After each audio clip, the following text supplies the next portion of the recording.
नमस्कार दोस्तों, मेरा नाम है विजय कुमार गिरी और मैं आप लोगों का एक बार फिर से स्वागत करता हूं अपने YouTube चैनल जिसका नाम है सुगा क्लासेस फॉर एग्रीकल्चर। दोस्तों, आज हम सब लोग इंस्टेंट हार्टिकल्चर का 21वां लेक्चर पढ़ने वाले हैं, जिसमें आज हम लोग पढ़ेंगे cultivation of P and beans. P और बीन्स चल रहा है, यानी कि फली मटर वाली जो सब्जियां हैं, फली वाली जो सब्जियां हैं, उन्हीं सब्जियों के बारे में हम पढ़ने वाले हैं। इसमें आज हम पढ़ेंगे 3 सब्जियों के बारे में। पहला है काउपी, दूसरा है क्लस्टरी बीन और तीसरा है डॉलिकस बीन। ये 3 क्रॉप के बारे में आज हम पढ़ने वाले हैं। काफ़ी छोटी छोटी क्रॉप हैं, बहुत ज़्यादा डिटेल में इनसे क्वेश्चन पूछे नहीं जाते हैं। कुछ कभी कभी वेराइटीज से पूछा जाता है क्वेश्चन, या कभी साइंटिफिक नेम और इनके आइडेंटिफिकेशन से रिलेटेड क्वेश्चन पूछे जाते हैं। तो बिना देर के स्टार्ट करते हैं। सबसे पहले जान लेते हैं जो काउपी होता है, इसको हम हिंदी में बोलते हैं लोबिया। इसकी सब्जी बनाई जाती है, ये है लोबिया। कहीं कहीं पर इसको बोड़ा भी कहा जाता है। ठीक, तो काउपी हिंदी में कहते हैं लोबिया, और कहीं कहीं पर इसको किस नाम से जाना जाता है, कहीं कहीं पर इसको बोड़ा के नाम से जाना जाता है। अगर हम बोटेनिकल नेम की बात करें तो इसका जो बोटेनिकल नेम होता है वो होता है बिगना युग्निकुलाटा। काउपी जो होता है इसका बोटेनिकल नेम होता है बिगना युग्निकुलाटा। इसकी जो फैमिली है वो लेगुमिनेसी है। जितने भी पी और बीन्स हैं जो हम पढ़ने वाले हैं वो सभी लेगुमिनेसी क्रॉप से ही, लेगुमिनेसी फैमिली से ही बिलोंग करते हैं। इसके बाद अगर ओरिजिन की बात करें तो जो काउपी होता है इसका ओरिजिन जो प्लेस है वो क्या है, अफ्रीका होता है। Sensitive to water logging condition, चूंकि ये दलहनी फसल है तो दलहनी फसल की एक, ऐसे कह सकते हैं कि दलहनी फसल की एक जनरल रिक्वायरमेंट होती है कि उनकी वो वाटर लॉगिंग कंडीशन को नहीं सस्टेन कर पाती हैं। अगर खेत में पानी भर रहा है यानी जल भराव की स्थिति हो रही है तो वो उस स्थिति को ये क्रॉप झेल नहीं पाती हैं। ठीक, तो हमको जब ये क्रॉप ग्रो कर रहे हों तो ये चीज़ सुनिश्चित करनी चाहिए कि हमारे खेत में वाटर लॉगिंग की कंडीशन ना हो, जल भराव की स्थिति ना उत्पन्न हो। अगर हम वेराइटीज़ की बात करें तो काउपी की कौन कौन सी वेराइटीज़ हैं, सबसे पहले इंट्रोड्यूस वैरायटी की बात कर लेते हैं। तो उसमें इंट्रोड्यूस वैरायटी में एक तो है फिलीपींस अर्ली और दूसरा है यार्ड लॉन्ग बीन। ठीक, ये 2 वैरायटीज़ जो हैं वो इंट्रोड्यूस्ड वैरायटी यानी विदेशी वैरायटी हैं, उनको इंडिया में भी ग्रो किया जाता है। फिर सिलेक्शन के थ्रू बनाई गई कुछ वैरायटीज़ हैं, जिसमें से पूसा बरसाती है, अर्का गरिमा है, पूसा फाल्गुनी है। पूसा फाल्गुनी जो वैरायटी है ये एक ड्वार्फ वैरायटी है। इसके साथ साथ अर्का सुमन है, अर्का समृद्धि है जो एक बुश टाइप की फोटो इनसेंसिटिव वैरायटी है।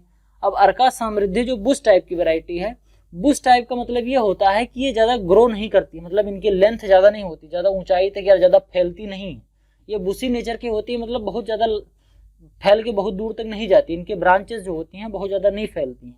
बुश टाइप का होता है, फोटो इंसेंसिटिव होता है, मतलब कि अगर इसको सनलाइट ज़्यादा मिले या कम मिले दोनों तरीके से ग्रो हो सकता है। मतलब ये लॉन्ग डे प्लांट और शॉर्ट डे प्लांट दोनों के तरीके से बिहेव कर लेती है, इसीलिए इसको बोला जाता है फोटो इनसेंसिटिव क्रॉप। उसके बाद फिर क्या होता है, अगर हाइब्रिड वैरायटी की बात करें तो हाइब्रिड वैरायटी में पूसा 2 फसली जो फोटो इंसेंसिटिव होती है, पूसा फागुनी फिलीपींस बुश, ठीक, इन दोनों के क्रॉस से बनाई गई है। फिर पूसा ऋतुराज है जो बुश टाइप की वैरायटी है, डबल पर्पस वैरायटी। अब डुअल पर्पस वैरायटी बात ऐसा होती है कि काउपी जो होता है इसको दाल के रूप में भी यूज करते हैं, सब्जी के रूप में भी यूज करते हैं, और इसको ग्रीन मैन्योर के रूप में भी यूज कर सकते हैं। तो यानी कि खाने के रूप में और जानवरों को खिलाने और ग्रीन मैन्योर के रूप में भी यूज किया जा सकता है। कौन सा, पूसा ऋतुराज। फिर है पूसा कोमल, ये रेजिस्टेंट है बैक्टीरियल ब्लाइट के प्रति, यानी कि बैक्टीरियल ब्लाइट वाली जो डिजीज है ये पूसा कोमल जो वैरायटी है इसमें नहीं लगता है। It is grown as a cash crop, इसको कैश क्रॉप की तरीके से ग्रो किया, तो मतलब इसको लोग ग्रो करते हैं, मार्केट में ले जाते हैं, वहां पर इसको सेल करते हैं और वहां से कैश ले लेते हैं, इसलिए इसको कैश क्रॉप बोलते हैं। एक होता है कैच क्रॉप। कैच क्रॉप होती है जब हमारी कोई मेन, एक कैश क्रॉप होती है, एक कैच क्रॉप होती है, दोनों समझा देते हैं, यहीं मिल गया हमको। तो जो कैश क्रॉप होती है इसको हम मार्केट में ले जाके सेल करके इससे ले लेते हैं, हम इससे पैसा ले लेते हैं, कैश ले लेते हैं, तो वो कैश क्रॉप हो गई।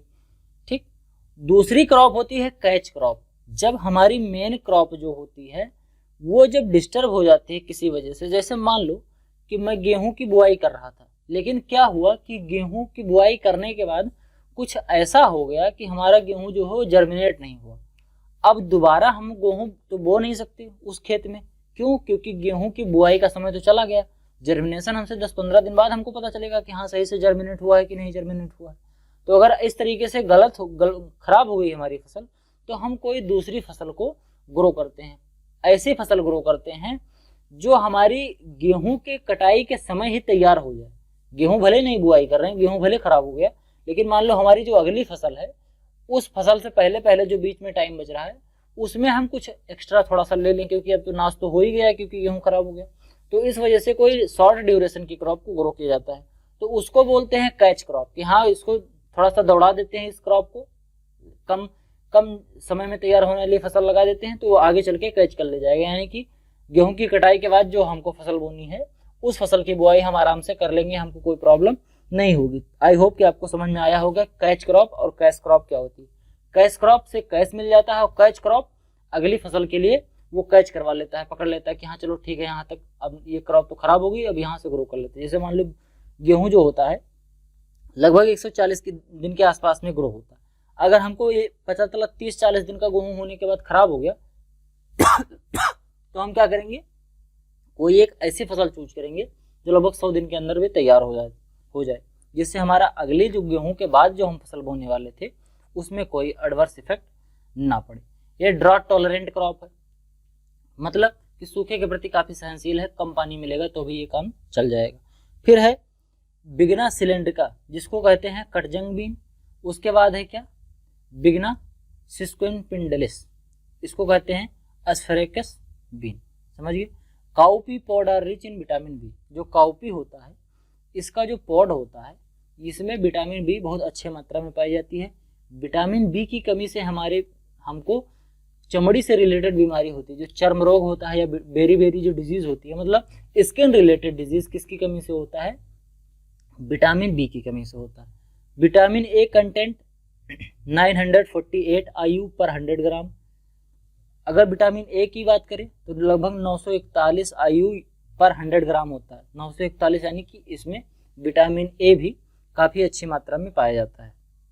अगली जो हमारी क्रॉप है वो है क्लस्टर बीन, जिसका बोटेनिकल नेम होता है साइमोप्सिस टेट्रागोनोलोबस। ठीक, तो क्लस्टर बीन का जो बोटेनिकल नेम है वो है साइमोप्सिस टेट्रागोनोलोबस। इसकी जो फैमिली है वो लेगुमिनेसी फैमिली से बिलोंग करता है, ये भी दलहनी फसल है। उसके बाद जो अगर इसके ओरिजिन प्लेस की बात करें तो इसका ओरिजिन प्लेस इंडिया माना जाता है। It is hardly and drought tolerant crop, it is hardy and drought tolerant crop. Hardy crop का मतलब ऐसे होता है कि बहुत ज़्यादा स्पेसिफिक क्लाइमेट या वाटर या सॉइल कुछ स्पेसिफिक टाइप का नहीं होना चाहिए। मतलब कि अगर थोड़ी सॉइल का पीएच कम ज़्यादा है तो भी चल जाएगा, बहुत ज़्यादा न्यूट्रेटिव नहीं है सॉइल तब भी चल जाएगा काम, या इरिगेशन की फैसिलिटी बहुत ज़्यादा नहीं है तो भी चल जाएगा। अगर क्लाइमेट में टेम्परेचर कम या ज़्यादा हो जा रहा है तो भी चल जाएगा। मतलब ऐसे समझो कि हार्डी क्रॉप होती है, बहुत ज़्यादा ये लग्जेरियस नहीं होती है, इसको आराम से हम ग्रो कर सकते हैं। ड्रॉट टॉलरेंट तो होती ही है, सूखे के प्रति सहनशील होती है। Some varieties are suitable for extraction of gum. इसकी जो कुछ वेराइटीज़ हैं, इसकी कुछ वेराइटीज़ को यूज किया जाता है, इसकी कुछ वेराइटीज़ को किस में यूज करते हैं, गम के एक्सट्रैक्शन में, यानी कि गम निकालने में इसका यूज करते हैं। इससे गोंद निकाला जाता है। समझ गए, ऐसे बात समझो, गम को हिंदी में बोलते हैं गोंद। इसकी वेराइटीज़ के बारे में बात करें तो एक होती है पूसा सदाबहार, जो नॉन ब्रांचिंग वेराइटी है, ये समर और रेनी सीजन के लिए सबसे अच्छी मानी जाती है। उसके बाद जो दूसरी वेराइटी है पूसा मौसमी, और एक है पूसा नौबहार, ये एक हाइब्रिड वेराइटी है पूसा नौबहार, तो ये जरूर से याद कर लीजिएगा। फिर अगली अगर हम क्रॉप की बात करें तो अगली जो क्रॉप है वो है डॉलिकस बीन। डॉलिकस बीन का जो बोटनिकल नेम होता है वो होता है लबलब परप्यूरियस। ठीक, क्या होता है, लबलब परप्यूरियस। इसकी जो फैमिली होती है, फैमिली इसकी लेगुमिनेसी होती है। ओरिजिन प्लेस इसका इंडिया है। अगर हम वेराइटीज़ की बात करें तो Pusa early prolific, Pusa early Rajni, Arka Ajay जो फोटो इंसेंसिटिव है, बुश टाइप की वैरायटी है, रजनी, कोंकण भूषण और दीपाली, ये कुछ वैरायटीज किसकी हैं, ये कुछ वैरायटीज डॉलिकस बीन की हैं। It is grown for its whole pod, इस डॉलिकस बीन जो होता है इसको ग्रो करते हैं इसके होल पॉड की वजह से। मतलब इसका पूरा का पूरा पॉड जो होता है उसको कंज्यूम कर लिया जाता है, इसके अंदर का जो सीड होता है उसको भी और जो छिलका होता है उसको भी, दोनों को यूज कर लिया जाता है सब्जी बनाने में। सॉरी माफी चाहूंगा, थोड़ी सी खांसी आ रही है। Pusa early prolific pole type suitable for autumn and spring season. Pusa early prolific जो वैरायटी है ये ऑटमन सीजन और स्प्रिंग सीजन के लिए काफ़ी अच्छी वैरायटी मानी जाती है। उसके बाद म्यूटेंट वैरायटी की अगर हम बात करें तो CO10 एक वैरायटी है। ये किसकी है? CO10 जो वैरायटी है ये आपकी वैरायटी है डॉलिकस बीन की। तो 3 क्रॉप आपकी खत्म हुई। आई होप कि आपको वीडियो पसंद आई होगी। वीडियो पसंद आई हो तो वीडियो को लाइक करें, चैनल पर नए हैं तो चैनल को सब्सक्राइब जरूर करें, अपने दोस्तों के साथ चैनल को शेयर करें। आपके जो कुछ भी सुझाव हैं वो कमेंट बॉक्स में जरूर लिखें। मिलते हैं किसी अन्य वीडियो में, तब तक के लिए इजाज़त दीजिए। धन्यवाद।